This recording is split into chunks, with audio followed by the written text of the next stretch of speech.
राजा, अगर आप मुझे ये विसर करने देंगे तो मैं कर सकता बेटा हूँ। पर कर घर में आए तो अब पिता ने पूछा। बेटा तुम अब पढ़ाई करके आ गई, जरा मुझे बताएं, कर्म, धर्मा, लक्ष्मी, सरस्वती कौन भरा है? बेटा कुछ नहीं बता जा जा, तुम जैसा बेटा नहीं सही है, घर से बाहर हो जा। नहीं पिताजी, ऐसा मत कहिए, जा।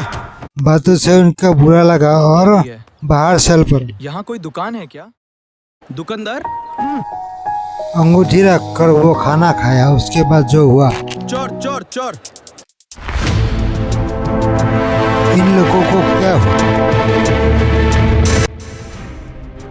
अरे रुको रुको रुको रुको, मैंने कुछ देकर खाना खाया। मुझे घर से बाहर से निकाल दिया है और इसलिए मैंने घर से भाग कर आया। भूख लगी थी, मैंने अंगूठी देकर वहाँ खाना खाया।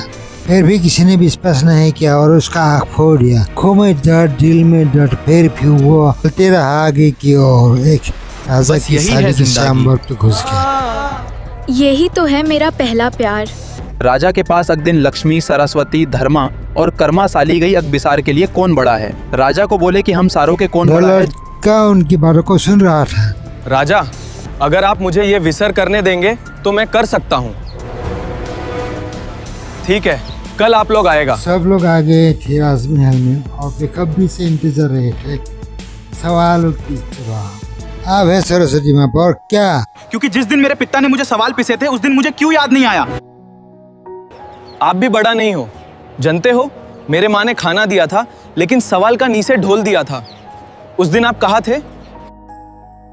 उस दिन आप कहा थे जिस दिन मैं दुकान से मेरे अंगूठी रखकर खाना खाती। हाँ? उस दिन मेरे आंखें ब्लाइंड हो गया। हाँ? आपका धर्म कहाँ रह गई? है गई उनकी बात सुनकर। विश्वकर्मा, हाँ आप है सबसे बड़ा, क्योंकि मैं जब जब पछताई है तब मुझे सीख मिली और याद भी रह गई, इसलिए कर्मा ही पूजा है। आपकी जय हो, धन्यवाद। विश्वकर्मा, लक्ष्मी, सरस्वती, धर्मा, राजा। सब लोग हैरान रहे।